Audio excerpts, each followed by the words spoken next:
Assalamualaikum warahmatullahi wabarakatuh. Kami dari kelompok 5 dan saya Lydia Rahma Cahyani. Nah, di sini kami akan menjelaskan materi tentang sejarah Indonesia dalam panggung dunia. Nah, sejarah Indonesia dalam panggung dunia ini merupakan hal yang sangat penting agar kita bisa mengetahui faktor-faktor yang melatar belakangi lahirnya kebijakan politik luar negeri bebas aktif serta implementasi atau penerapannya sejak proklamasi kemerdekaan Republik Indonesia pada tahun 1945 hingga masa reformasi. Poin pertama dari materi ini yaitu landasan ideal dan konstitusional politik luar negeri Indonesia bebas aktif. Politik luar negeri suatu negara lahir ketika negara itu sudah dinyatakan sebagai suatu negara yang berdaulat. Nah, landasan ideal dalam pelaksanaan politik luar negeri Indonesia yaitu adalah Pancasila yang merupakan dasar negara Indonesia, dan nilai-nilai dari Pancasila itu dijadikan sebagai pedoman dan pijakan dalam melaksanakan politik luar negeri Indonesia. Poin kedua dari materi ini adalah politik luar negeri bebas aktif dan pelaksanaannya. Yang pertama adalah lahirnya politik luar negeri bebas aktif. Lahirnya politik luar negeri bebas aktif yaitu setelah proklamasi kemerdekaan pada tanggal 17 Agustus 1945, yang dimana Indonesia belum memiliki rumusan yang jelas mengenai bentuk politik luar negeri ini. Akan tetapi, pada masa tersebut, politik luar negeri Indonesia sudah memiliki landasan operasional yang jelas, yaitu hanya mengonsentrasikan diri pada 3 sasaran utama. Yang pertama, memperoleh pengakuan internasional terhadap kemerdekaan Republik Indonesia. Yang kedua, mempertahankan kemerdekaan Republik Indonesia dari segala usaha Belanda untuk kembali bercokol di Indonesia. Dan yang ketiga, mengusahakan serangkaian diplomasi untuk penyelesaian sengketa Indonesia-Belanda melalui negosiasi dan akomodasi kepentingan dengan menggunakan bantuan negara ketiga dalam bentuk quid office ataupun mediasi, dan juga menggunakan jalur perserikatan bangsa-bangsa atau bisa juga disebut dengan PBB. Perkenalkan, nama saya Elvina Nabila dari kelompok 5. 2.3 Politik luar negeri Indonesia masa demokrasi terpimpin. Pada masa demokrasi terpimpin 1959-1965, politik luar negeri Indonesia bersifat high profile yang diwarnai sikap anti-imperialisme dan kolonialisme yang tegas dan cenderung bersifat konfrontatif. Pada era itu, kepentingan nasional Indonesia adalah pengakuan kedaulatan politik dan pembentukan identitas bangsa nasional counter building. 2.4 Politik luar negeri Indonesia pada masa Orde Baru.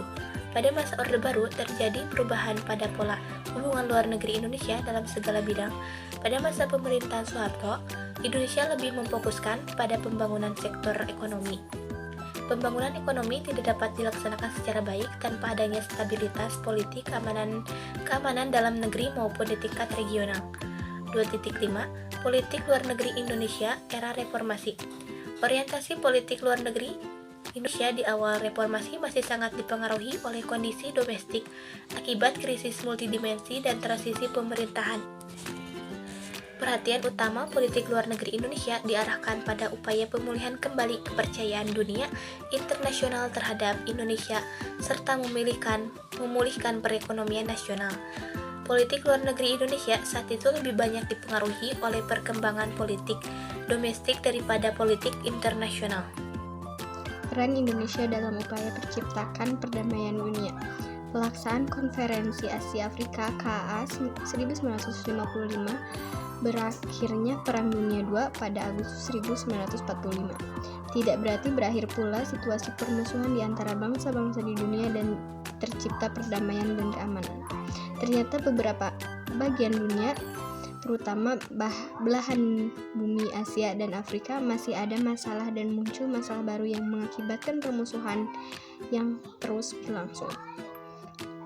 Bahkan pada tingkat peran terbuka seperti di wilayah Korea, Indochina, Palestina, Afrika Selatan, dan Afrika Utara.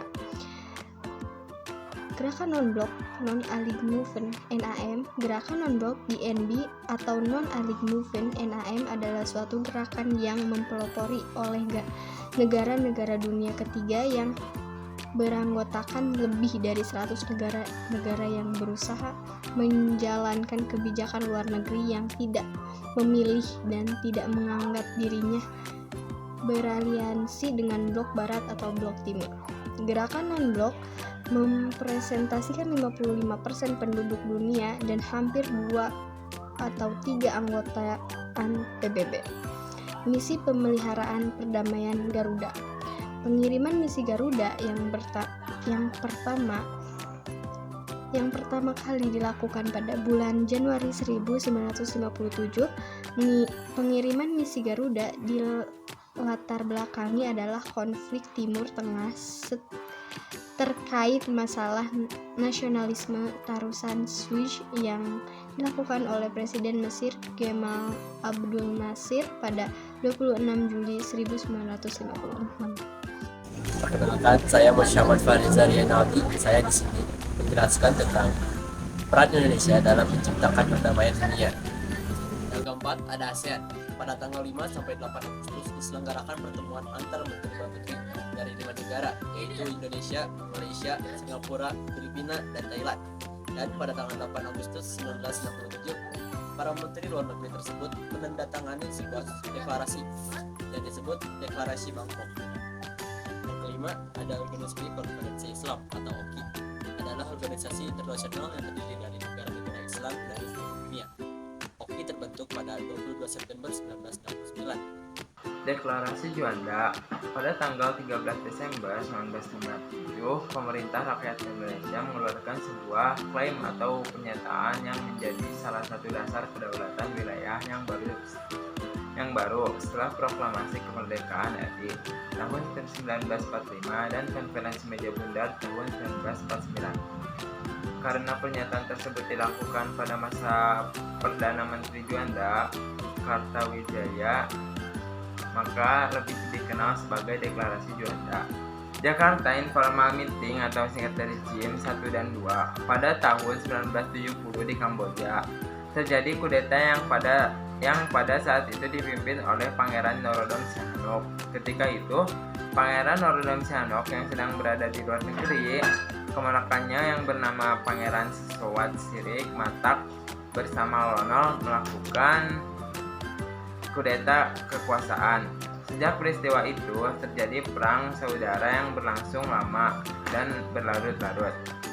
Sihanouk kemudian memilih untuk mengasingkan diri di Beijing dan memutuskan untuk beraliansi dengan Khmer Merah yang bertujuan untuk menentang pemerintahan Lonol dan akhirnya dapat merebut kembali tahtanya. Sekian dari saya. Salam.